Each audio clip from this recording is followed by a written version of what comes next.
Chapter 1. Augustine looked at the rest of the team, trying to search for a response that matched his own. He found this murder mundane. Just another murder. He was sorry to have this kind of attitude to the proceedings, but he got into places like this at times. Motivation needed to come from external factors. His internal sense of motivation came and went like the seasons, and it was most definitely winter in his heart at that time. Life didn't always come easily for Augustine. When it was going well, he didn't have any problems at all. When it was going badly, he struggled to get out of first gear. But with a team looking to him for direction, he really should have tried harder. But previous experience had told him that trying harder didn't always bring about the results he wanted. The body they were all stood around, like people who had uncovered a pot of gold and were trying to hide it from the outside world while putting their claim forward for a share, was one familiar to all of them. The man had been on the news a few days earlier as missing. A few years ago, he was also part of the PCSO team that used the police station as their base of operations. John O'Toole didn't consider himself one of them. He had made that clear when he left his role as a PCSO. At his leaving party, John had got drunk and walked around the room one after another, telling everyone present a single thing about each of them that he didn't like. It wasn't something casual, like the way they parted their hair. It was something that cut deep, such as the fact he didn't have respect for them because of a character flaw. Augustine's was the fact that he didn't always look people in the eye when he spoke to them, which John O'Toole took as him being a liar. The rest of the team were given similar barbs, looking down their nose at others, ignoring inferiors, siding with the criminals too much, being too self-absorbed. None of the team stayed up at night worrying about what was said, but none of them found it comfortable to live with. In the intervening years, only Augustine from the people present had been in contact with John O'Toole, and that was only because he had asked for a reference for a new job, the one he had been in until he went missing. O'Toole took on the role of a debt collector, presumably having his application boosted by previous work as a PCSO and a reference from a detective in the local police force. Friends in the police force would always be helpful to a debt collector, well, for one that stayed on the right side of the law. The streets of Washington, Tyne and Weir, were flooded with borrowed money. Much of it was dealt with by illegal loan sharks. They loaned money to people who the banks wouldn't touch with a barge pole. But that meant other things too. High interest rates, living in fear, painful penalties if you missed your payment deadline. Not that people cared. If they wanted or needed the money, then they were willing to run the risk of a beating if it came to payment time and they were short.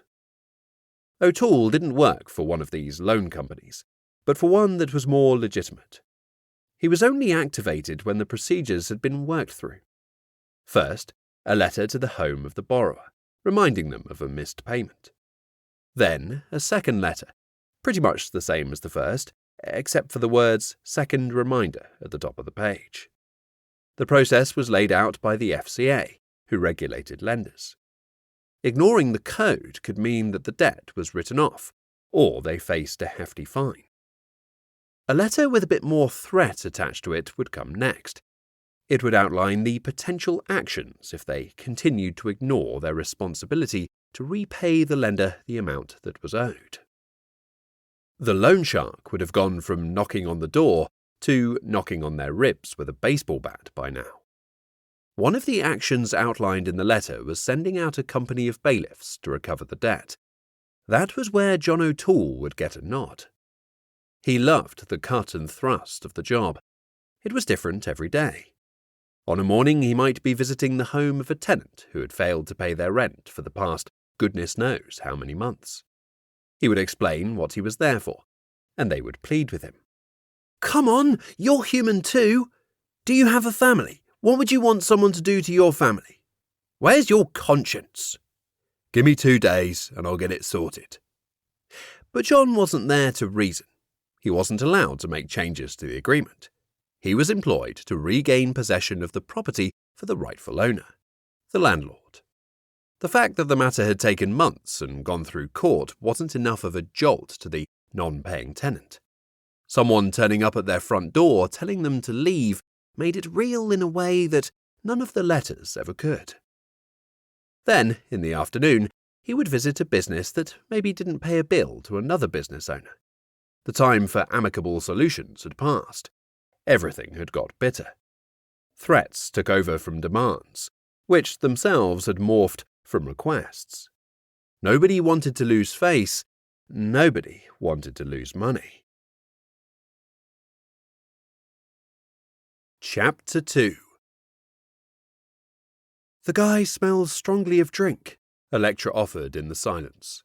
She was a trusted member of the team, one that Augustine valued more every day. It was on occasions like this that he could rely on Electra to break the silence. Drink or drugs seemed to be a regular part of many murders. Augustine wanted to get away from this place. The invasion on his senses of alcohol, on top of the usual smells of murder, was just too much. It was all he could manage to block out the smells of death, the blood, the bodily fluids secreted after the last breath was taken, without having another smell piled on top to invade his senses. He had to escape. But there was no way to escape physically. He had to do it mentally. Augustine had always spent time taking walks in his mind. While the rest of humanity, or so it seemed, were eating McDonald's and playing video games, he was living in his imagination. It was a much saner world. He could navigate around places he hadn't been for years inside his mind, taking turns left and right until he understood the place just as well as if he was stood there. If he needed to sleep, he would go to a calm and restful place. If he needed adrenaline, then he would find a place where he was scared in the past, or a place where he had to work hard. Gordon's gin factory was a place where he was able to relax. Augustine had worked there while at uni, hoping to make some extra cash to pay off a bit of debt. But it was more to have a stack of cash for drink when he arrived back on campus.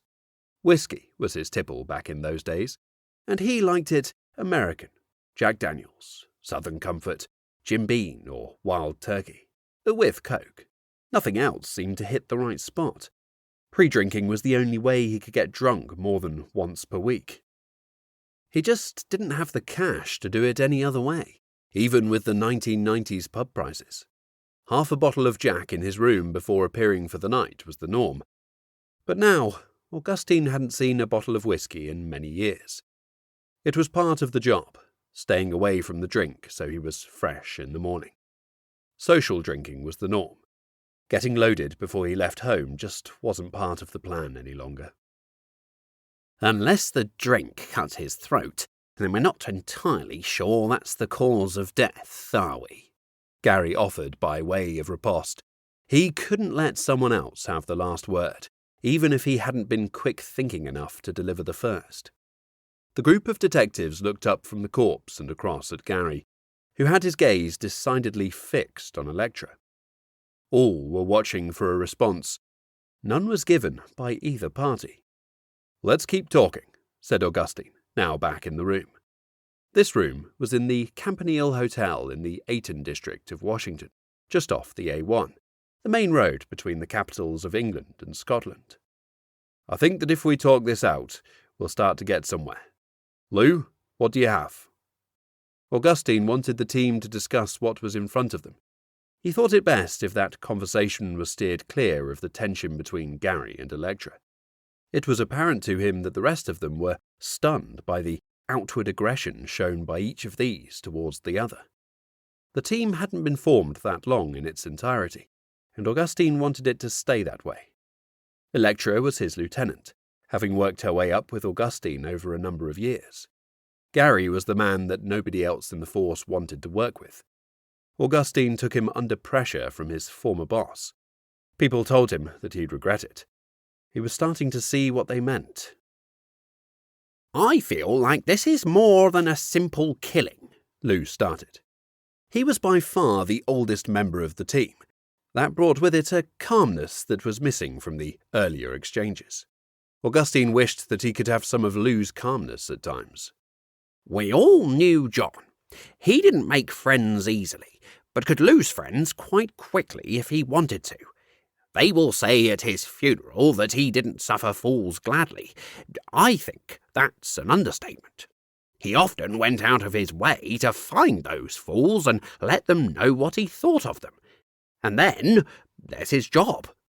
He was in the firing line every day, all day, Lou continued, maintaining eye contact with Gary throughout so that he didn't have his time cut short. Lou was aware that time wasn't on his side, more aware than the youngsters in the team would be for some time. Because of this, he found it important to have his voice heard when he had something to say. All the others respected that. Gary accepted it. But Lou felt the need to make sure he had Gary under control when he spoke in the group. Now the floor could open up, Lou thought. Only now that I've had my say. But we're all in a similar role, Lou, and none of us end up like this, Augustine countered, looking for a conversation rather than a series of monologues. And I hope with all my heart that none of us will, but we have to accept that his job might have something to do with the predicament he is in right now. Lou spoke with his eyes now bouncing around the rest of the team, looking as much as Augustine for this to open up. So, we need to speak to his employers? Ash spoke. He was the fifth and final member of the team, always wanting to be present when an investigation started. He had arrived on his day off, a few minutes after the rest of them. Augustine had given him a call as they set off. It wasn't procedure, but Ash was enthusiastic to a level that could only be embraced. Augustine loved having him on board. Yes, and we need to speak to the maid who found him like this. It can't have been easy for her, Electra offered, always putting the human touch forward. So, we have a few things to get on with.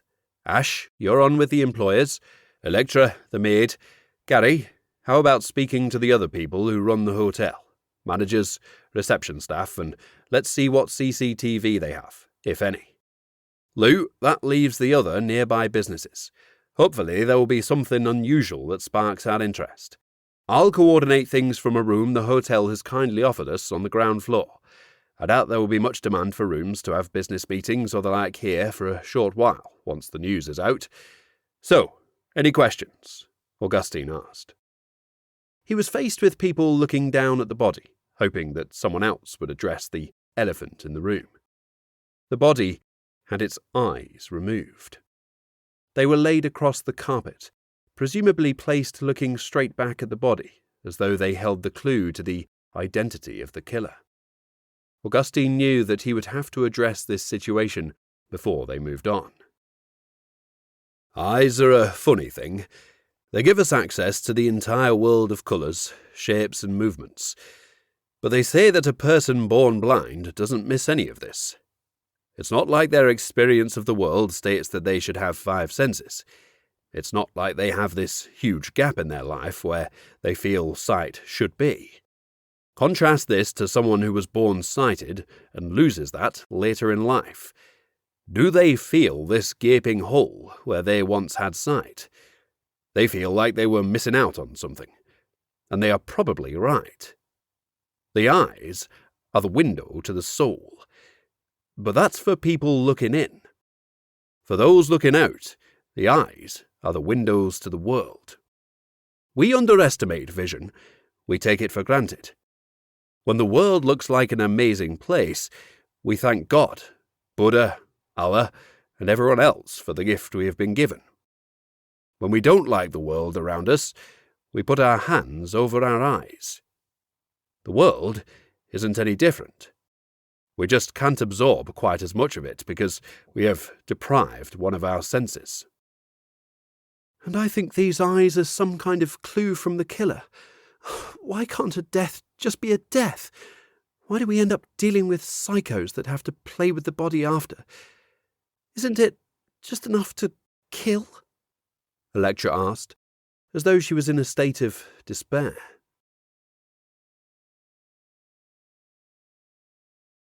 Chapter 3. Right, off you go. Augustine beckoned towards the door as he spoke. They trudged away from the body as though the proverb out of sight, out of mind would kick into play as soon as they walked away.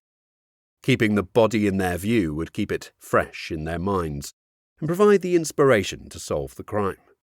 But it was not like any of them could take a photo with their phone.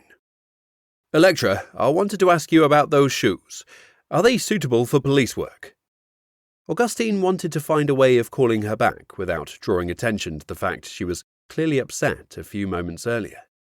Gary sneered at her shoes as she walked out of the door, as though he had already decided they were not what they should be. What's wrong with the shoes, boss? Electra asked when the two of them were alone in the room. Nothing at all. I just want to know that you're okay. It's not like you get caught up in the emotion of a murder investigation. Sure, you're the human side of our team, but emotional, not your style. It's not the work, but I don't want to talk about it right now, Gus. Augustine left it at that. He had been working with Electra long enough to know when she needed some time and space. She would come back to him when she was ready to talk.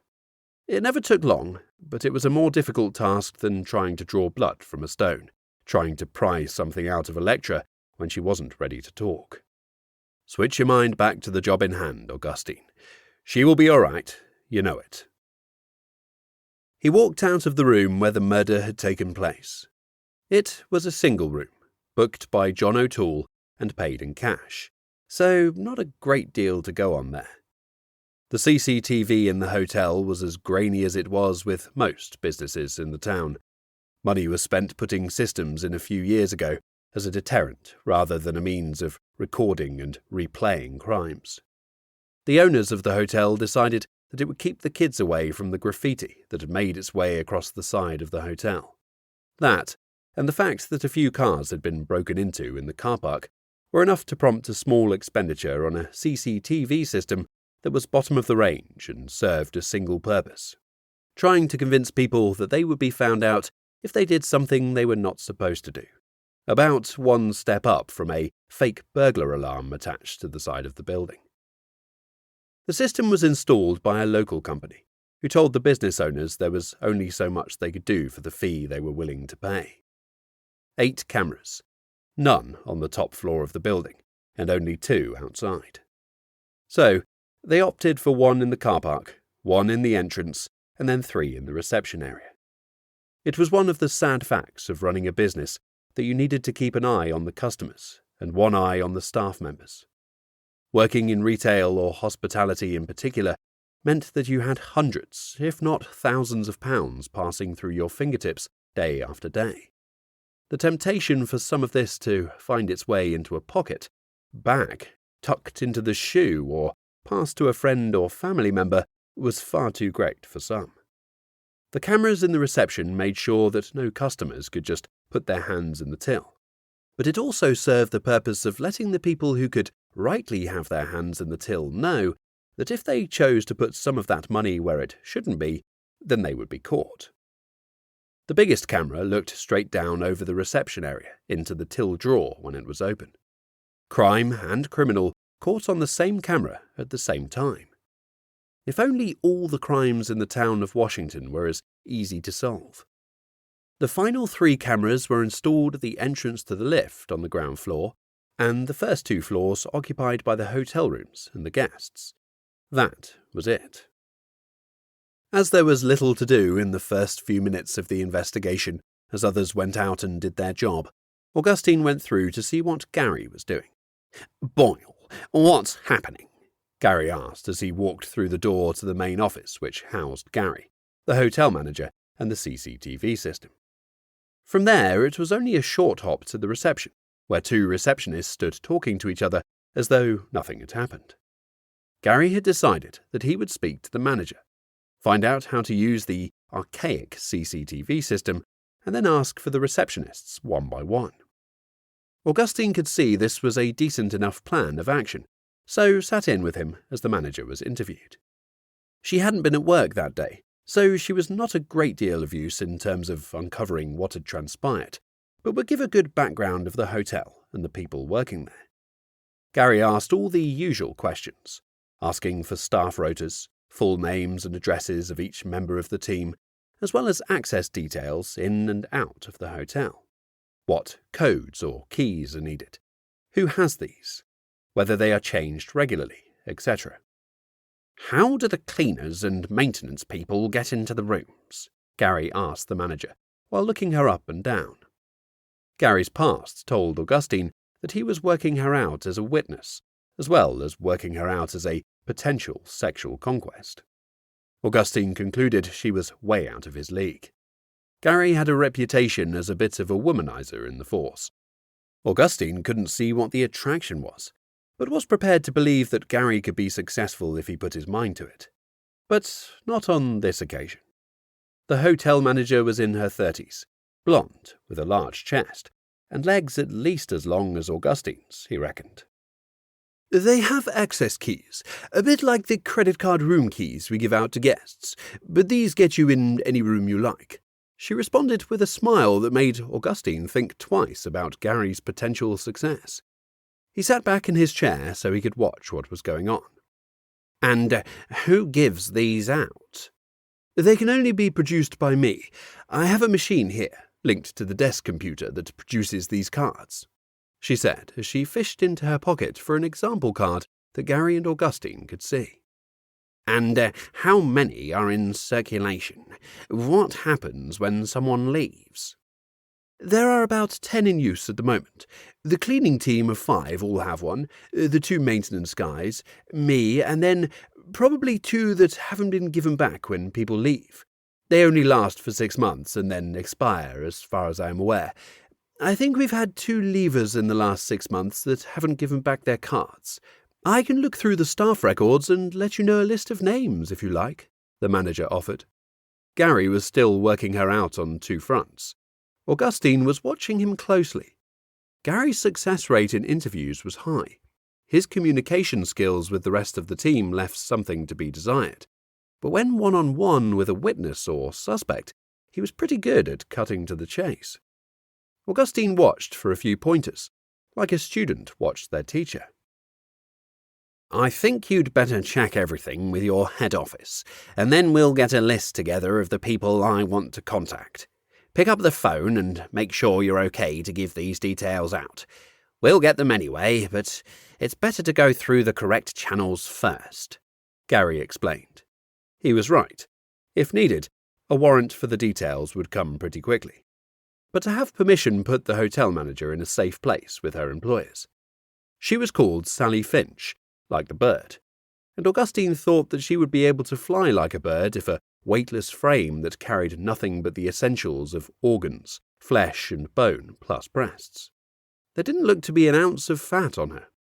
Sally picked up the phone, and Augustine left the room. He was sure the information would start coming through from the rest of the team members, so he retired back to the conference room and set up his stuff. Laptop to record details and check anything that needed more research. Notebook to jot down items he might need to refer to later. A pen sat by the side of it. It was a Bic pen, with the 4 colours on the same one that you could click through from one to another. Black represented information, green something to check up later, and red for emotion. Augustine needed to separate these different elements of the investigation. He didn't want to present emotions as fact or vice versa. His role as lead detective was to drill down to the cold, hard facts that could stand up in court. Hunches had their place in modern police investigations, but wouldn't stand up for a second when it came to the prosecution. He hadn't found a use for the blue ink yet. A ruler to underline anything that needed that extra emphasis. Augustine hated scruffy underlined words and sentences. Part of that hatred came from his own inability to draw a straight line. He was the boy in school that nobody wanted to sit next to in art. To sit within 6 feet of Augustine in art lesson meant that you would walk away from the classroom covered in water, paint, clay, charcoal, or whatever medium they were using. His phone. Augustine sat it on the desk front and sighed of where he was sat.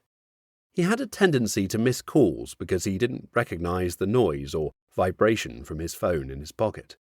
Having it on the desk so that the flashing lights were added to the noise and movement meant that there was never going to be any confusion about whether that noise was coming from his phone or elsewhere.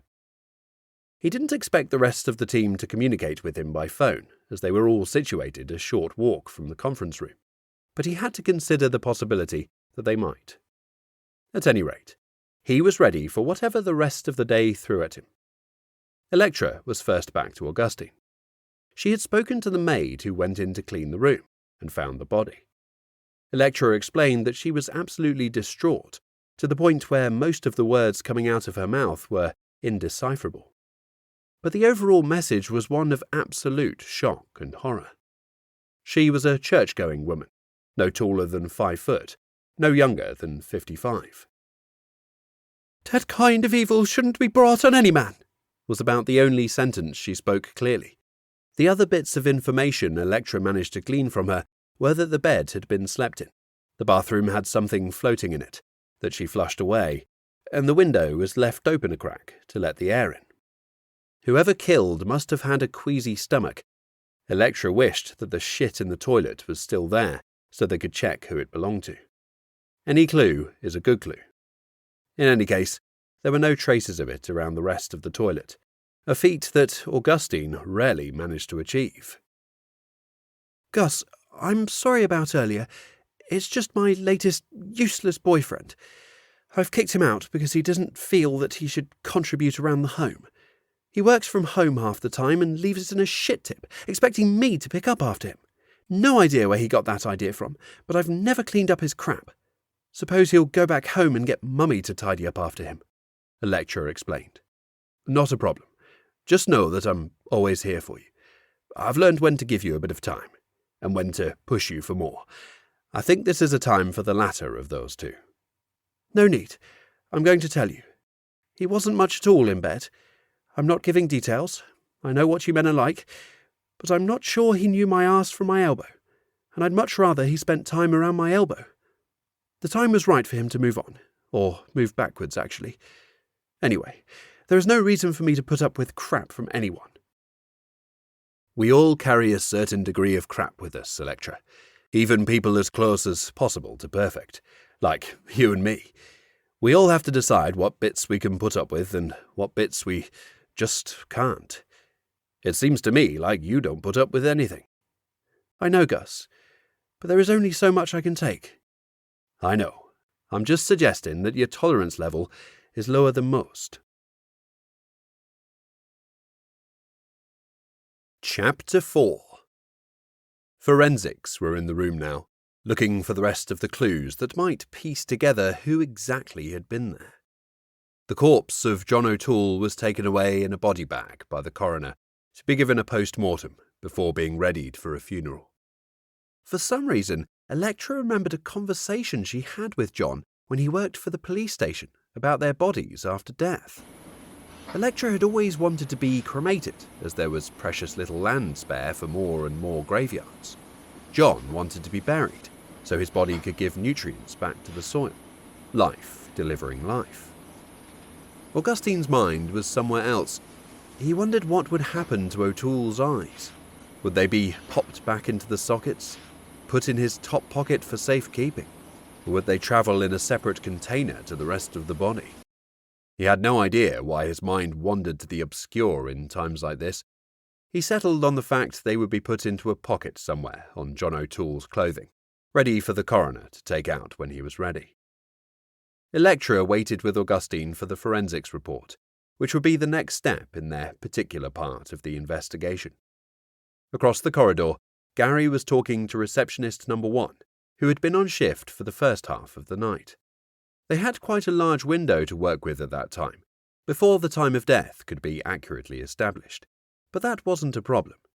Having more information was a lesser problem than not having enough. They could sift through and cut down if needed at a later point. "What time did you break off your shift?" "It was about 10 past midnight. We have a handover," so Petra comes in just before midnight and I go just after. That way we can talk about anything that needs to be done. I think we're supposed to sit here and be a point of reference for any guests that come down or call reception, but so very little happens at that time of night. So we make sure that there are things to do that get us through to the next morning. You know, cleaning, paperwork, stuff like that. The first receptionist answered. Gary hadn't asked her name, but now knew that the other receptionist, The one he was still to talk to, was called Petra. He didn't have a great knowledge about what names meant, but he was sure it had something to do with stone. Hopefully she would be more forthcoming than a stone when he got to speak to her. And did you see anything suspicious at the time? Not a thing. The level of her certainty put Gary at unease. Everyone sees something they don't think quite right, don't they? Actually, there was something. Perhaps they do. There was a rubbish bag left in the entrance as I went home. It was quite heavy. I just put it in a dumpster around the side, but it didn't make sense that it was there, she said in a matter-of-fact tone. Wait there a moment.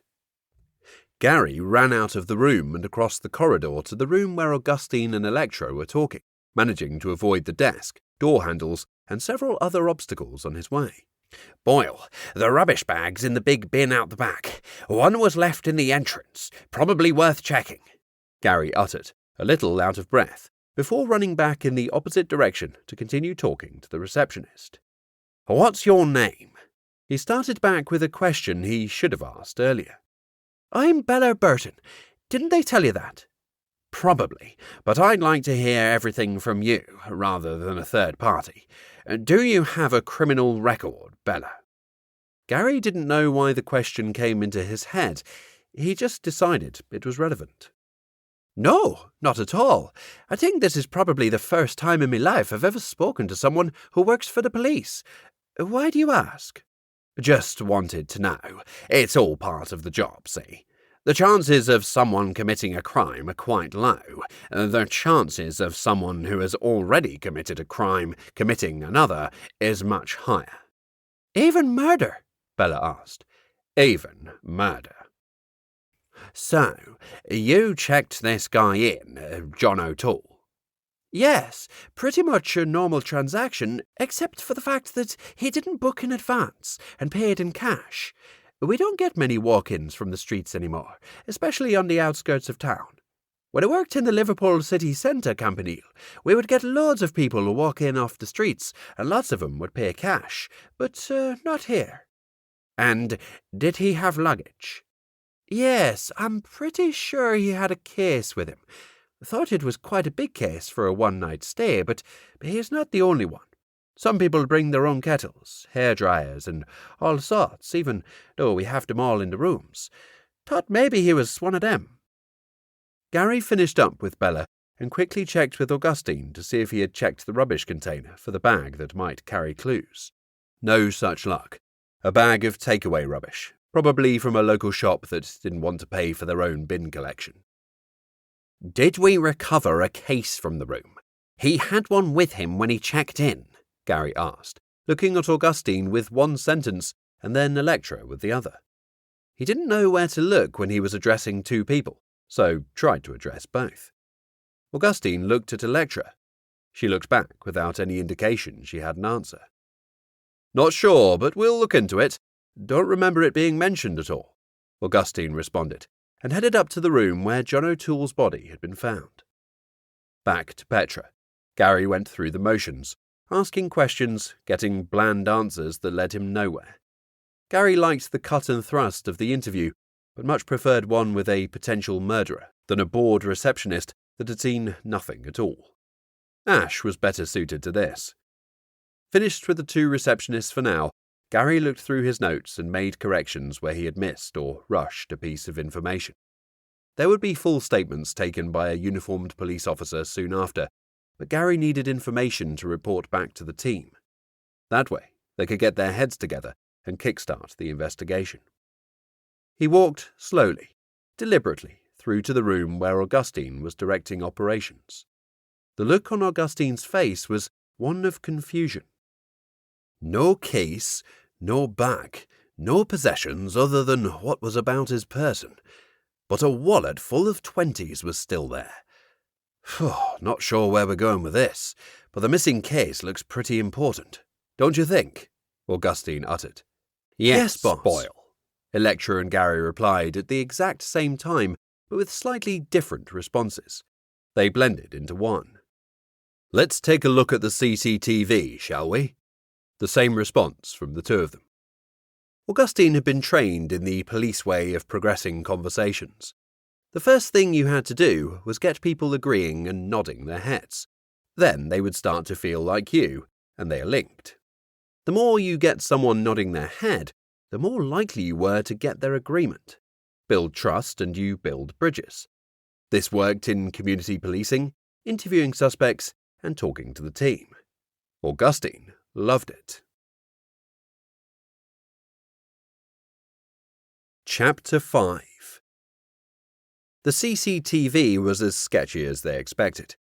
Gary started the recording at around half an hour before John O'Toole checked into the hotel. It was common practice to watch at high speed the events that unfolded before the incident. As they were still awaiting a time of death, it would be interesting to see if there was anything going on before O'Toole checked in. The car park camera showed that he arrived on his own and had no interaction in the hotel grounds until he reached reception. The images were poor, but they all knew O'Toole and could see him from a mile off. His hair was the closest a white man could ever get to an afro. It hadn't changed since he was at school, never seeming to grow any longer, to be cut any shorter, or to recede in any way. Augustine marvelled at the way his hair just stayed put on top of his head. He wondered when they worked together if it might be a wig, but put that thought out of his mind as he looked at the screen with his colleagues. There he is checking in, and there's the bag. Where the hell is it? Electra wondered out loud. The bag must lead us to the killer, don't you think? Gary added for effect. The CCTV rolled on further to see John O'Toole walk across the hall and up the stairs towards the room they had witnessed his dead body in earlier. Nothing else. The hotel was sparsely populated. There was very little in the form of movement. The late arrival of O'Toole and the fact it wasn't exactly high season in Washington, whatever that looked like, made sure of that. It was the kind of hotel that a secretary would book for their boss. Nothing inspiring, not close to town, but with good links to the A1 motorway. Then, movement. Someone made their way along the corridor of the same floor as John O'Toole. It looked male from the poor quality images. Someone over 6 foot tall, at any rate, with very short hair. The only other distinctive feature was a pair of white shoes. Their back was turned to the camera as they walked in. Gary fast-forwarded to see them leave, and they all scratched their heads at what they saw next. Gary at first pressed the pause on the CCTV. It was broken. The machine was replaying the walk from earlier. Gary rewound and pressed play again. The same error with the machine. The man who had walked through a few moments earlier was now on the screen in front of them, being rewound by the machine, so the same set of images replayed around 3 minutes after the first one. What was going on? Then he realized that the man had a case in his hand. It wasn't the CCTV machine. The man walked backwards out of the corridor with a case in his hand. Did he know where the CCTV cameras were? Or was this a ritual after a killing? He seemed to bow as he left the corridor and then disappeared off the screen, never to be seen again. What the fuck? Gary started. At least we know he didn't leave via the reception. Time to talk to the manager again and see where else he could have left from. Gary stuck his head out of the door in his tactless style and asked the manager to come in. As the manager walked through the door, she was followed by Lou. His check of the local businesses drew a blank. He wasn't quite sure what he was looking for, but he would know if it turned up. We need to know who has the passes to the rest of the hotel. From your crappy CCTV images, we can see someone come in and out of the floor the deceased's room was on, but they don't use the front entrance. Is there another way in and out without a pass? The manager looked to the rest of the detective team, who were all trying to give an apology for Gary's abruptness without speaking. Electra's look straight in the eye was the closest any of them came to be giving off the air that they didn't agree with the way he spoke to others. But time was of the essence. Gary's direct way got results when they needed them quickly. No, not really, not without us knowing. So, were there any passes with ex-team members who you might have been dubious about? Yes, there was one. His name was Ken Lazarus. Now there's a name for you. She could see from the reaction of the team that they all knew Ken Lazarus. She was good at reading faces, even if she wasn't that good at remembering them. In her head, she tried to recall just what Ken Lazarus looked like, but there was a block in the way. It wasn't just Ken Lazarus that she had this block for.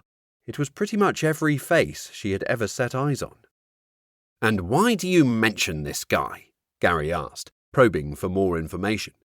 If there was a reason or two why she had brought the name up, then they might be onto something. He gave me the creeps. He does that to a lot of people, commented Electra, who had no issues at all bringing up his face in her mind's eye. In fact, she very much wanted to erase the image of the guy from her head. But more than that, he didn't leave on good terms. We were asked to take the guy on by head office. It was as though someone was looking after him from above. We were told he had a criminal record in the past, but that he had been part of a recidivism program at Durham Prison and was on the mend. We weren't going to give him any duties where cash was involved, but he would make a perfect maintenance guy. I suppose the work he did was of a good standard, but his interpersonal skills needed attention, shall we say.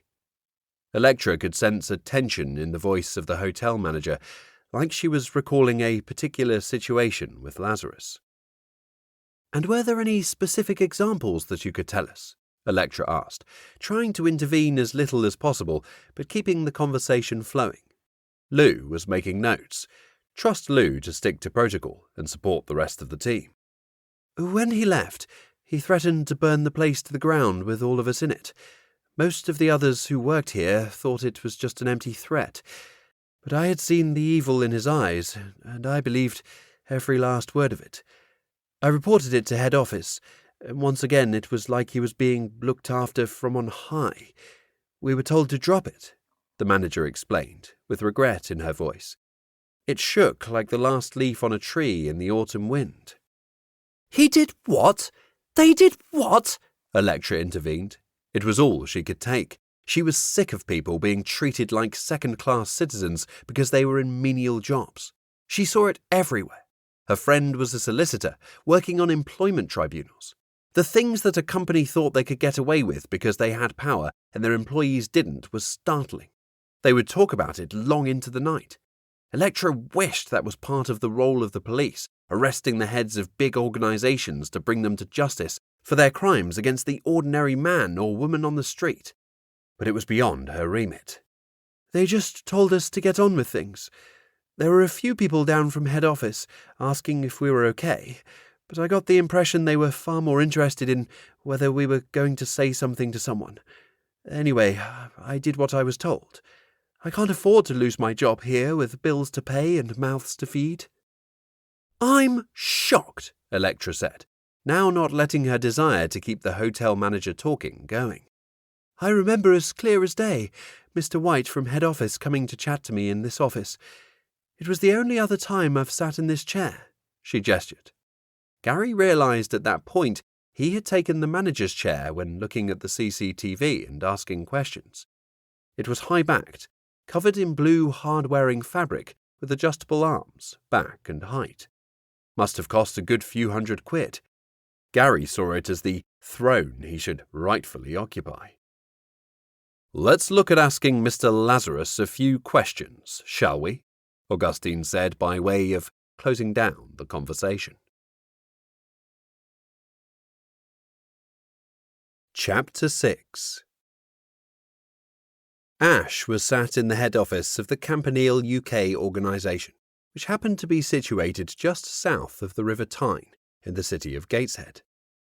He had headed off to see the head of the debt collection company John O'Toole worked for, but their offices were empty.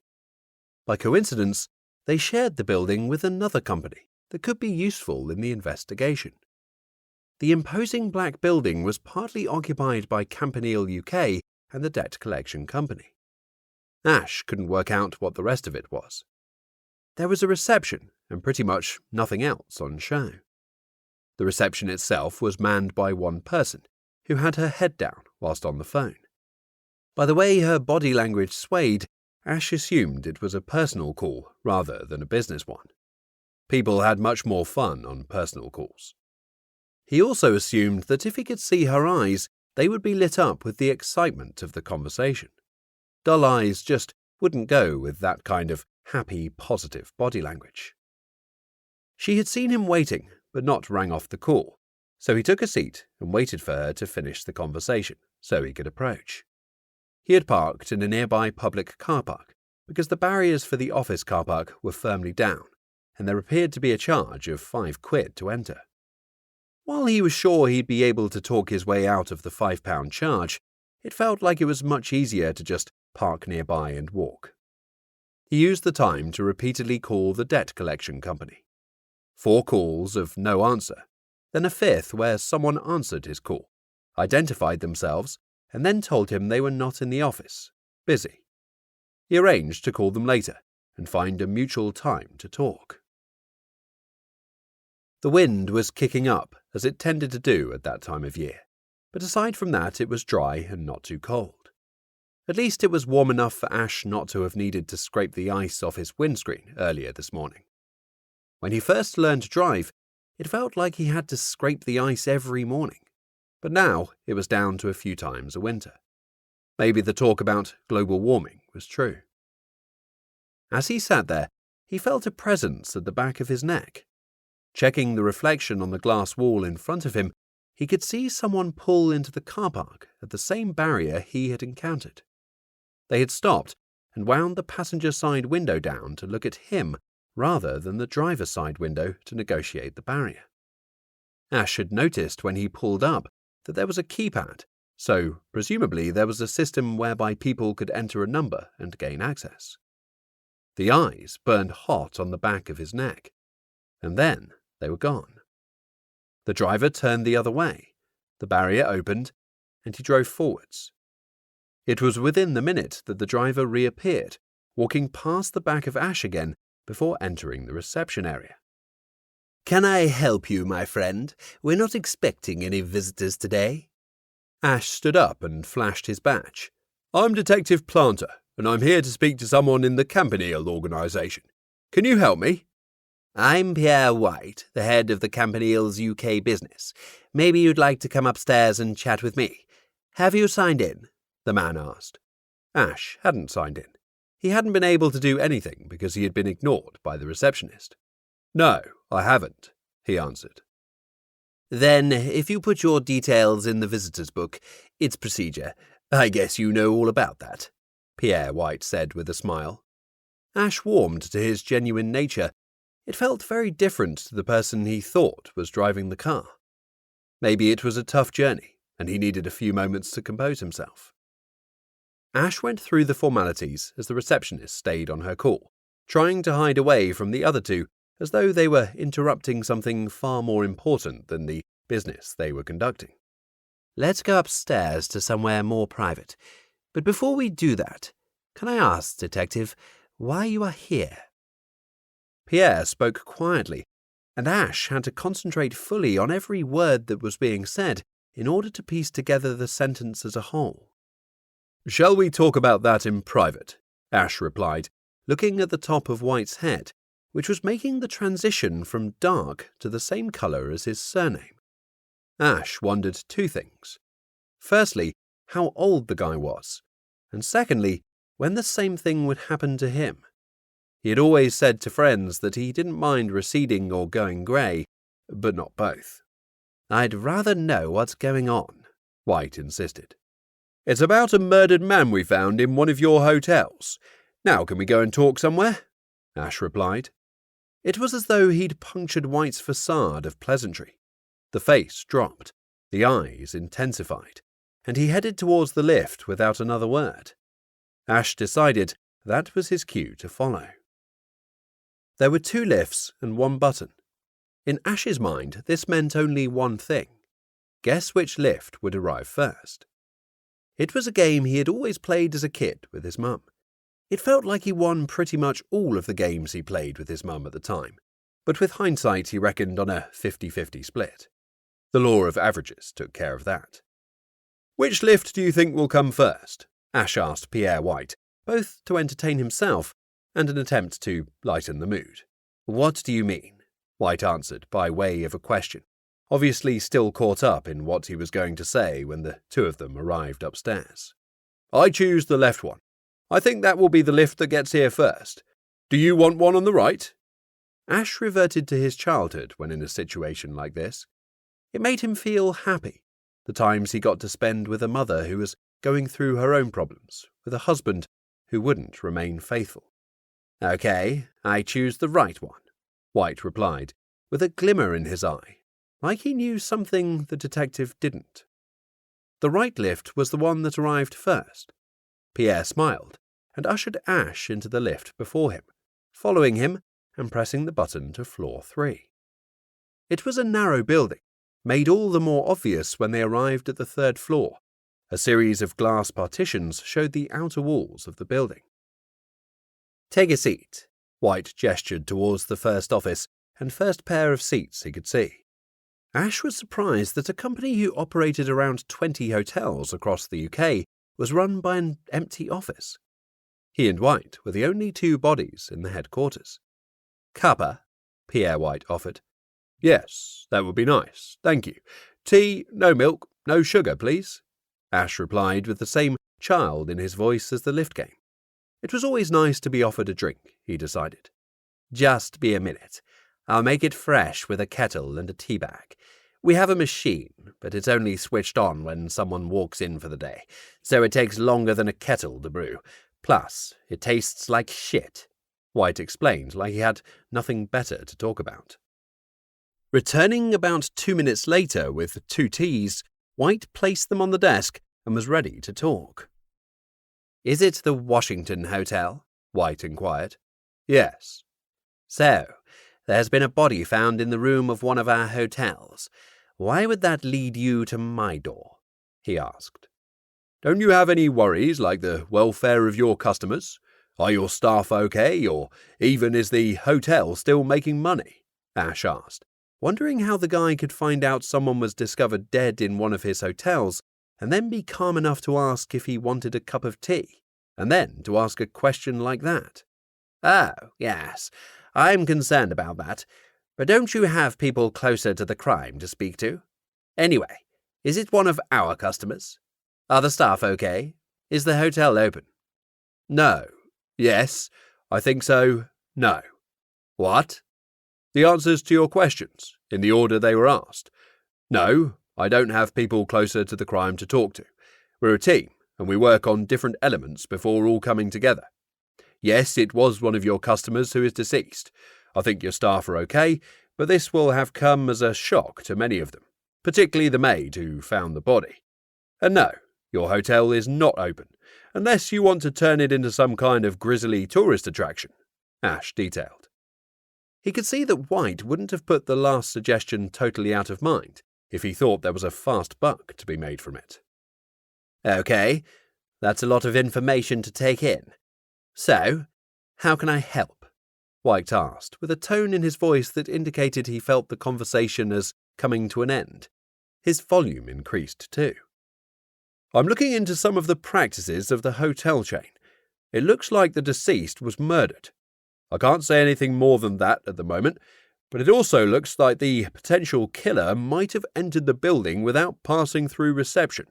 At least, that's what the preliminary scan of the CCTV images suggests.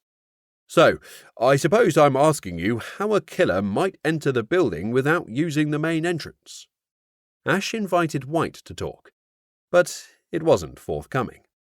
He waited for another 30 seconds. There was no sign of an answer. He stared at White, who looked like he could wait all day, and wasn't searching inside his head for a response. "How about I ask the question in a slightly different way?" If you wanted to go inside your hotel at Washington and kill someone without being seen, what would you do? How would you go about it?" Ash questioned in a way that he knew Augustine wouldn't appreciate, but he didn't suspect White for 1 second and wanted to get information and leave. If this was a suspect, then he might have played the long game. Plus, he didn't much fancy driving back up the Felling bypass in anything like traffic. "Are you accusing me of murder? Because if you are, I'm sure I could find plenty of people who could vouch for my whereabouts last night." "Not at all. I'm trying to find out how a murderer could get in and out of your hotel without the reception staff even knowing they were there. Let me remind you, it took a maid to go in and clean the room up for the body to be found. How about you have a good, long think about the answer to my question?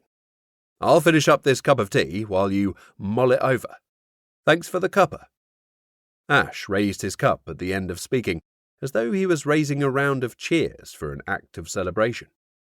He looked down, deep into the teacup, seeing through the brown liquid to what looked like an etching at the bottom of the cup.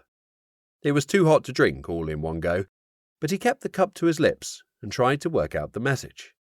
As he supped more, he could see the message becoming clear. "While there is tea, there is hope. Arthur Wing Pinheiro." An apt message as far as he was concerned at that point in time. He finished off the very last drop and looked up at Pierre White, who looked more determined than when he last clasped eyes on him. He looked deep into the eyes of steel, hoping to find the power to melt it. All he had come to do was get some information, and it felt like the managing director of the UK operation of this global brand had already closed the door to that information and thrown away the key. "I suppose anyone with an employee pass could get in and out of the building pretty efficiently. Had you thought about that?" White offered. Ash wondered if it was his conciseness that had allowed him to rise to the head of this organisation, or whether it was his French first name. Either way, he could see the guy working his way up rather quickly and not getting his hands dirty on the way. "And how many of these are out there? Do you guys here at head office hand them out?" Ash spoke, as he gestured around the empty offices. They were as hollow as the answers he was being given by Pierre. "We do give out some master passes to people who need to visit multiple hotels. These might include global leadership, maintenance contractors, and stock takers." White responded, as though he was reading from the employee handbook. Textbook answers always frustrated Ash. He knew at school when someone in his class just learned the words on a page, rather than the meaning behind those words. Reading from the page meant one thing as far as Ash was concerned: a trained memory. Even though an image paints 1,000 words, the words mattered. Every single one of them. That's why school tests were based on writing down answers rather than taking photographs. "And do you have an inventory of active passes?" Ash decided to fight formality with formality. He imagined that these were words in the employee handbook too. "Yes, we certainly do. It's on file. I'll check it out now. Do you want an electronic or printed version?" "Can I have both, please? Here's my card. It has my email address on." As Pierre White got up and took the business card, Ash felt like he was at a networking event, swapping business cards with others, pressing the flesh, feeling lost and lonely. He had been pushed by Marie to start making connections in the business community. This was particularly prevalent in the winter months when there wasn't quite as much crime. So, Ash got himself to some networking events. He spoke to business leaders and found out their true fears about crime. It all boiled down to two things: their profits and their personal safety. There were the odd one or two that wanted the best for their employees, but most were more interested in whether crime in the town would affect the flow of money into their organisation. Ash recalled one such encounter from a networking event at the Business and Innovation Centre, known as the BIC, near the River Wear in Sunderland. "Hi there, my name is Ash and I work for the police in Washington, keeping the streets safe for your business." He had been told that he needed a tagline, a way of being remembered. That was as close as Ash could muster without feeling even more self-conscious. "Hi Ash, I'm David, and I build websites for a living." Ash had noticed an inordinate number of web developers at these kind of events. Not that they all identified as a web developer. They went by all manner of self-given titles: full-service digital marketing agency, digital marketing guru, web designer extraordinaire, Magento developer. Ash had learned to translate all of these into one: someone who builds websites. He had even bumped into someone at a networking event who introduced themselves as someone who made millionaires. That sounded different. When he asked what that meant, he soon found out that they built websites. I was wondering what the biggest concerns you have for your business are at the moment. Ash went straight in for the killer question. He found it cut out a lot of waffle. Of course, every web designer wanted to pick up a big client. They had a florist, an estate agent, and a handful of sole traders. But they all wanted to build a website for a big organization. The police would be a massive feather in their hat. Ash learned the hard way that he would be pressed for a contact in the marketing department. He also learned to bypass that by asking the killer question. Well, when people are fearful, they are less likely to open their purse strings, and that's not good for me, David answered. A common reply. Ash was ready to go back to small talk, the kind that 90% of business networking was built on, when David offered something else. Of course, there are businesses that do really well when crime rises. In fact, I've got a couple of those on my books, so I'm not that bothered whether crime goes up or down, really. Ash was astonished at the answer. No love for his fellow man or anything like that, just whether he can make some cash out of the situation. Ash wasn't naive enough to think that businesses were charities, but he did believe that everyone wanted society to get better. Well, he did until that conversation. Back in the room, Ash heard the click of the keyboard as White got the information he needed. But he could hear another sound going along with it, the voice of White into his mobile phone. Throughout their time together, the volume in Pierre White's voice had increased. Now it was almost at fever pitch. Ash tried to pick out words in the conversation. Pierre White was too far away for Ash to hear everything, but he had picked up a technique where he could detect certain words and piece together the rest. It was the longer words that he could distinguish, as they took more effort to deliver. Words such as the gave nothing away, and words like a could be delivered in a grunt. But words such as fucking and murder took more facial contortions and carried more emotion. They were the ones Ash was identifying. Fucking whether I should... Killed. Washington. Last night. Fucking knowing. Murder. Detective. Hopefully. Later. Idiot. Ash couldn't piece together a full picture of what was said, but he knew that Pierre White was speaking to someone about what was going on. No crime there. He hadn't been asked to keep quiet about anything. But it obviously preyed on his mind more than he let Ash know. The conversation continued under the whir of a printer, probably something a good few years old, as it made one hell of a racket. Ash stopped trying to listen in, and hoped there would be some more conversation he could decipher after the printing had stopped. But by the time the printer had finished its task and ground to a silent halt, the phone conversation had done the same thing. At the same time, Ash looked around the room. He wasn't so much looking for clues to the murder as looking for clues of what the Campanile head office did. It looked like an empty office to all intents and purposes, and had the feeling that it would be a dull place to work, even if anyone did walk through the front door. A sea of grey. Only one flash of black and white in the far corner. White walked back over to Ash with the confidence in his stride that the detective would be on his way.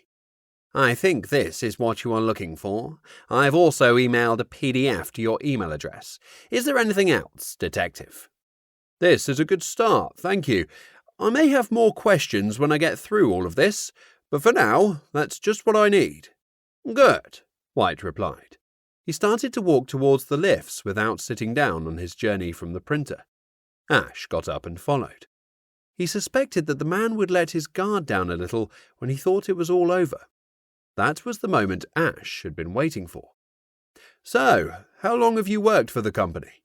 Feels like all my life has been dedicated to Campanile. And you say that like it's not a good thing, Ash responded, as he detected a smidgen of regret in the reply. We all have our crosses to bear. It's not the company, it's the position. When I worked in the lower levels of the business, I could just come in and do my thing. But now I have to look after the reputation of the business. Global leadership in France put a lot of pressure on us to get results.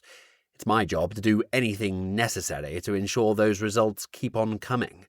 The share price depends on it, White explained, with more honesty than he had displayed in all the rest of their time together. And does that mean absolutely anything?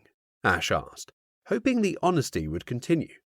But all it did was prick Pierre out of his frankness and back to the straight Batman he had been for the rest of the conversation. No, there are lines that any man won't cross. Ash looked him up and down, and then gestured his head towards the lifts and back out of the building. He wanted to get back for the team briefing, and then to get to work on the list of names he had. So, what is the prize?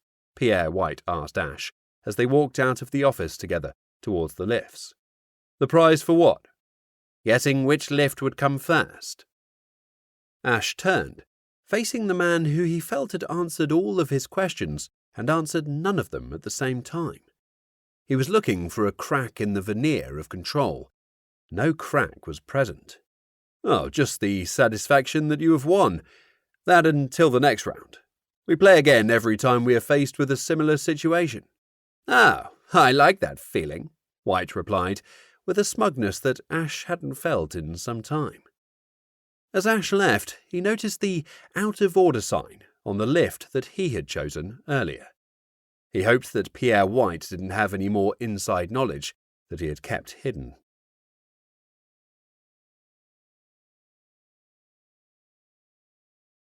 Chapter 7. Back at the hotel, the clock ticked away the last few seconds before midday. It was one of those clocks that could distract from just about anything you were doing. Augustine had never stayed in the hotel and wondered if each bedroom had a clock just like the one he was staring at. It would stop him from sleeping. He had called a meeting for that time for 2 reasons. He wanted the team to have time to do their stuff, and his experience told him that a midday meeting meant hungry stomachs. The meeting would be as long as needed, but as short as possible. People readying themselves for something to eat meant they were succinct, and succinctness was the order of the day. At that point, the whole team were assembled in the corridor outside the room, with the notable exception of Ash, who had messaged to say that he was on the way back, fighting through traffic and would be a couple of minutes late. Augustine had already given him a quick run-through on the phone as he drove, so he could start the meeting at the desired time. Ash was in the loop and would catch up on any new developments discussed in the meeting after. The final tick on the clock. All 3 hands stood upright. Right, let's get on with this, shall we? Augustine called into the corridor. The team walked in one by one. Gary, head down, was deep in thought. Either that or whatever game on his iPhone had taken his fancy this month. He had bored everyone silly with Brain Out the month before. It took Gary a few days of deep intensity in a smartphone game before he started to talk about it. Electra walked in with a smile on her face, as usual. She knew that a smile was infectious and made her immediately more likable. She had read studies that likable people got further in life, even to the degree where they got more time with doctors and other medical professionals just because they were likable. She decided to be likable every day of her life. Lou was eager and ready to get on with things. As the eldest member of the team, hunger always seemed to strike him first. He wanted cold, hard facts, then deal with the emotion later. Maybe after they had eaten. Maybe after they had cracked the case. I think we need to concentrate on what we have found so far. Gary, do you want to run the rest of them through the CCTV? Sure thing, Boyle. Augustine shivered at the name. It wasn't how he wanted to be referred to. We have someone, probably male, walking through the corridor at 1:03 a.m. and then back through the same corridor at 1:14 a.m. The CCTV images aren't as good as we would like. That's why I am saying probably male. They have a male build and are pretty tall, but that doesn't rule out the other half of the population yet. There are some pretty blokey-looking women around nowadays. Thanks for the casual sexism, Gary. Can we stick to the facts as we know them? Augustine interjected to keep the discussion on track. He could feel this blowing up into a heated conversation between Electra and Gary. Now wasn't the time or the place. Neither would back down. Note that he is wearing white shoes, not trainers, white shoes. The possible perpetrator was carrying nothing on entry and then a case on exit. We also know that John O'Toole was carrying a case when he checked in, as we found nothing in the room. We're putting 2 and 2 together here, and we're pretty sure that the answer is 4. Great, thanks, Gary. Augustine spoke, and felt as though he was an MC, introducing speakers and keeping the meeting flowing. Electra, what do we have? Not a great deal, Gus. The maid walked into the room, saw what we've all seen, and then pretty much ran in the opposite direction. She came back to close the door a few minutes later when she'd regained her composure a little. She didn't want to go back, but also didn't want anyone else to walk in on what she had witnessed. And she's just incredibly upset after that, Electra explained. And the same with the manager and 2 receptionists that Gary has spoken to. Right, Gary? Augustine continued. Yep. So, Lou, what do you have? Augustine asked just as Ash walked into the room and silently shuffled into a chair to hear what was going on. He looked dishevelled, and the rest of the team let him settle without saying a word. I've spoken to the Holiday Inn and the Premier Inn. No staff member in either of these locations saw anything unusual. It's midweek and they tend to busy themselves getting prepared for the weekend. That means they're not sitting around bored, good for them. But it also means they don't have their eyes and ears on the streets looking for crime. Bad for us. Anyway, the manager at the Holiday Inn had a great idea. We put together a small leaflet asking guests if they saw or heard anything unusual during their stay. Their receptionists will be handing these out as people check out.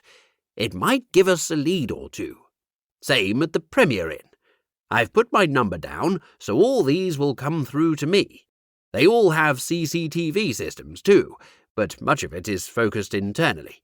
The outside cameras have pretty much nothing except for guests coming and going. Lou explained the total of his morning's work. He was satisfied that he did all he could, but not at all satisfied that he couldn't come back to the room with something concrete to go on. That was his way as he got older. Lou always wanted the world to move more quickly than it did. It wasn't that he was impatient, more that he felt the need for answers. He knew they would come eventually, but worried in some ways that he wouldn't be around when the answers arrived. And that leads nicely on to Ash. How are you doing, my friend? Augustine asked as a few chuckles rippled across the room before leaving via the crack under the door. They all knew when Ash was out of sorts. He had no way of hiding it.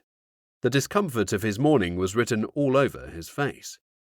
I had the pleasure of... No, Ash, I didn't ask you to start. I asked how you were. How are you, Ash? Sniggers rather than chuckles this time. Ash looked at Augustine like he would like to walk out of the room and start again. In fact, Ash thought, it wasn't just the room. He wanted to go back to bed and start the day again. He'd had his sleep broken, felt like the odd one out at the scene of the murder, and then had the pleasure of accidentally interviewing Pierre White when he was looking for the debt collection people. I'm good, Gus. How are you? Electra, Gary, Lou, how are you all? Ash asked hurriedly, wanting to get down to business and maybe back to bed. We're all okay, Ash, Augustine responded on behalf of the team. Now we all know we're all okay. Can you fill us in on the events of your morning, specifically relating to the investigation that started in this hotel this morning? Augustine asked in his most formal style. He had no idea why he was speaking like this. It just felt right for the time. I've bumped into the head of the Campanile Hotel organisation in the fair city of Gateshead. He was a strange character, that's for sure. It felt like he had loads to hide. Maybe not related to the murder, but he was as evasive as anyone I've ever met, including some of my exes. Ash spoke with some personal humour that lowered his own feeling of tension. Nobody has officially announced this as a murder yet. Gary raised an objection. Well, unless the guy cut out his own eyes and placed them facing himself before he committed suicide, I think we're fairly sure this is a fucking murder, Gary. Ash responded with a return to his tense self. Can I continue? He asked rhetorically, before doing just that. The thing we need to get to the bottom of, as far as I can see, is the passes given out to people who can seemingly just come and go from the hotels across the chain. It allows access at any time. So I've got a list here of the passes given out by head office. Ash pointed to the piece of paper in his hand, thankful that it was only one page. Head office is given out passes too? Augustine asked. We have a similar list of passes given out by the hotel manager. Ken Lazarus is on our list. I'm still sure he is the first port of call. First, let's all grab something to eat. We have a full afternoon ahead of us. Lou and I will go and pay a visit to our friend Lazarus, while Ash, can you check the rest of the names on your list for previous? Then try to pin down the debt collection people. I guess they're busy people at this time of year, a few months after Christmas and all that. Electra and Gary, can you start to pull all of this together in reports? I'm sure Marie will want to see some progress. And you know the deal. If it's not written down, it didn't happen. Food. Gary favoured fast food. Electra and Lou were both on diets, while Augustine and Ash would go with the flow. Gary headed off in his car to the KFC drive-thru at the galleries, hoping to catch a zinger and a chicken sandwich before he got back to work, where he would meet up with Electra and get on with the rest of the day. Writing reports was never his idea of making a difference, but he was willing to concede that it was essential if they were going to convict after catching the criminals. Anyone else fancy grabbing something at the Costa on the gallery's retail park? Electra asked. All heads nodded in return, so off they headed in as many cars as they had arrived in. Each was heading off their own way after the food. Chapter 8. They pulled into the car park and filled the remaining 4 spaces in the row right next to the Costa Coffee branch, housed upstairs in Next, the clothing store favoured by Electra. She found their clothes fit just right in a way that those from Zara, M&S or the supermarkets did not. The men just bought from where they were at the time, none of them paying much attention to fashion. All 3 were single at the time, so didn't feel like they had the support of a fashionable woman to help them make all the right decisions. Augustine in particular wanted a woman who knew her way around the fashion scene in his life, but he didn't have much time for dating. Maybe in the near future he would make time and just get on with it, he told himself. The Costa was in the sweet spot of not too busy and not too quiet. Electra loved it like this. She always wanted a seat near the window, so she could look out on the world, but didn't want to be the only one sat there. It was her go-to place when she had a day off and very little to do, sitting in a seat for a couple of hours, reading a book or browsing through the newspaper and completing as much as she could of the crosswords. Her mother was going through the opening exchanges with dementia, and Electra had carried out research on how to stave off the illness. As much as this research was for her mother, she also wanted to ensure that she was in the best possible place to fight it herself. Using different parts of the brain allowed the brain connections to rebuild. This was part of the fight back against the disease. Learning a new language or musical instrument were also high on the recommended lists she had witnessed on the internet. She learned on Google as much as she could, but also understood that not every word written on the internet was gospel. She told Augustine what she wanted and then walked over to secure a table before the lunchtime rush swallowed all the good ones up. As Electra sat and settled, she noticed Gary's car in the car park on the other side of the road. He was sat in the passenger seat, presumably tucking into his KFC. She knew that people often needed time away on their own, but she wished that Gary would spend more time with the team outside of the confines of the role. She didn't get on with work Gary at all and wondered if social Gary was more likable. She doubted it. She watched intently as Gary took bite after bite from his food. It amazed her how quickly he was ready for the next mouthful of food after the last. She counted. 4 seconds. It meant that he wasn't eating properly, as far as she was concerned. Electra laughed internally. It reminded her of a joke her grandfather used to tell her all the time. It was funny the first few times, then it grew tired. But now he was gone, she would give anything in the world to hear it again. She retold it in her head, mimicking her grandfather's voice as she did. A man walked into the doctor's with a carrot sticking out of one ear, a stick of celery protruding from one nostril, and a parsnip in the other nostril. He said, "Doctor, I don't feel very well. What's wrong with me?" The doctor replied, "You're not eating properly." Electra was ready to fall about laughing. Her grandfather would back this up with a throwaway phrase like, "The old ones are the best ones," or the like. In the last few years of his life, she listened to each joke like it was the first time she had ever heard it. Most people passed his jokes off as something they heard decades ago, which was more than likely the truth. But she listened with new ears. It strengthened a bond between the two of them that was forged in her youth. She went back to watching Gary devour his meal. Maybe this was why the rest of them gave him stick about following him into the toilet. She had the privilege of using a different lavatory to the rest of the team, due to her gender. Gary left a smell that the others would make a big fuss over. Without chewing his food, 20 times for each mouthful, she had been taught, there was little wonder that what left his backside was abominable. It hadn't started the journey in the right way. How was it expected to reach its destination in the correct condition? Augustine had offered to get the food for the rest of them, even texting Gary to bring his receipt back from KFC, so he could give him the cash to pay for his. It was his way of looking after the team. None of them needed the money, but the gesture was well received. He returned with Ash and the food, needing 2 trays to transport the food and drinks back to the table. They all tucked into their food, trying not to talk about the case because they were in public. Electra had the odd glance to the car park opposite to study Gary's eating habits once again. She found in between glances he had gone. She knew that she ought not to be much longer.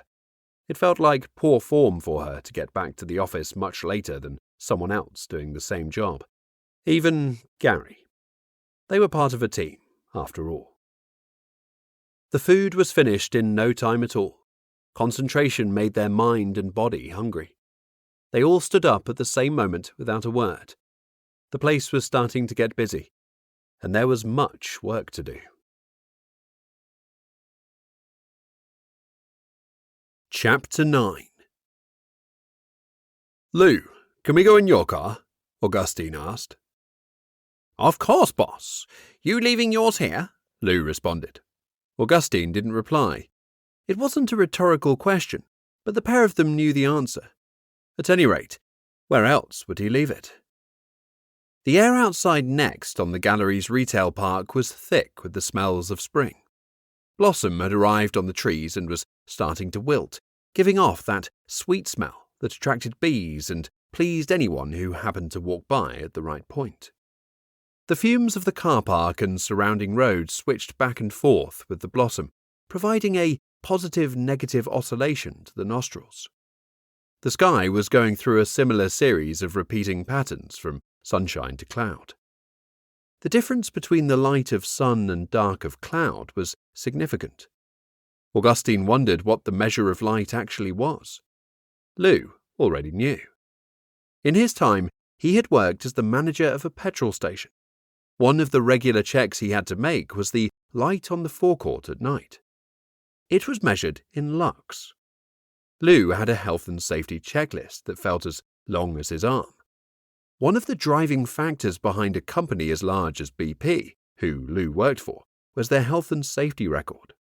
As they were susceptible to a massive disaster such as Deepwater Horizon, costing hundreds of millions and resulting in the death of many people, the little things such as the lux reading on a petrol station forecourt in a backwater of Essex was something they could control. So, they did. And the idea behind that was, by managing all the small things, the big things wouldn't happen. Both men reached into their pockets for sunglasses. The spring sun was low for most of the day, and they found it a challenge. Lou, in particular, as he got older, needed sunglasses with him on every journey the whole year round. He started up his Citroën C4. He had never imagined himself driving a Citroën, but was pleasantly surprised that the car was responsive. He felt like man and machine were at one. Maybe it was a new wave of French design. Maybe it was just the way all modern cars were. He tapped the accelerator, and this was enough to power the car towards the junction, rolling the last few feet to look both ways and indicate before he pulled away from the give-way markings on the road. It took 3 minutes to arrive at the last known address they had for Ken Lazarus. As a regular visitor to the police station, they had general tabs on the man, checking his neighborhood every now and again for the signs that he was up to no good again. Roaches in the street, broken glass from car windows, and discarded wallets stolen from unsuspecting people on public transport. It wasn't that Ken Lazarus was the only person who could have created this kind of mess, but he was an all-round criminal. He learned his trade on the streets of Washington, getting into trouble outside of pubs on a regular basis. This was when he bumped into John Sampson, the local criminal mastermind, who was now buried in a Washington cemetery. Sampson showed Lazarus the ropes. His criminal operation covered all bases. There were petty criminals through to drug runners and enforcers. Lazarus spent time with the different arms of the operation and took his apprenticeship in crime. In any other walk of life, the progress he made would have been mightily impressive. He picked up new tricks in a matter of days, perfecting his newfound skills for the next few weeks before adding them to his toolkit. He could pickpocket with the best of them before heading out to sell copious amounts of drugs and then knocking on doors as a money collector for another of Sampson's operations. He jacked cars, stole stereos, mugged people, and was even capable of murder. Jack of all trades, master of all too. So when the police found the telltale signs of a crime spree, there was a good chance that Lazarus was involved. Lou pulled up at the front of the Premier store, currently known as Archie's. It had been passed through several hands over the decades, but it always sold the same things: sweets, pop, newspapers, and booze. The staples of a unhappy home. No wonder they were in popular demand. Lou got out of the driver's seat, waiting for Augustine to step out from his side. "Come on, Gus. It's not the warmest I've ever been." Augustine rose from his seat without holding on to anything with his hands. He told himself it was to build his core. As far as Lou was concerned, all it did was slow him down even further. Movement. Lou spotted it as soon as they pulled up. A twitching of the curtains in the window of the property they believed Ken Lazarus was living in. Then the curtains stopped twitching, and the figure at the window moved away. Lou nodded to Augustine that they should make a move. He hated being this indiscreet. The pair of them moved towards the property, opened the gate at the front of the path, and made their way towards the front door. Knocking, Augustine gestured towards Lou to take a look down the side of the house. More movement. "Gus, I think he's doing a runner," Lou exclaimed, and then saw the man who he considered both his boss and colleague follow in the same direction. Lou knocked again in case he was mistaken that the person disappearing in the opposite direction was Ken Lazarus. No answer.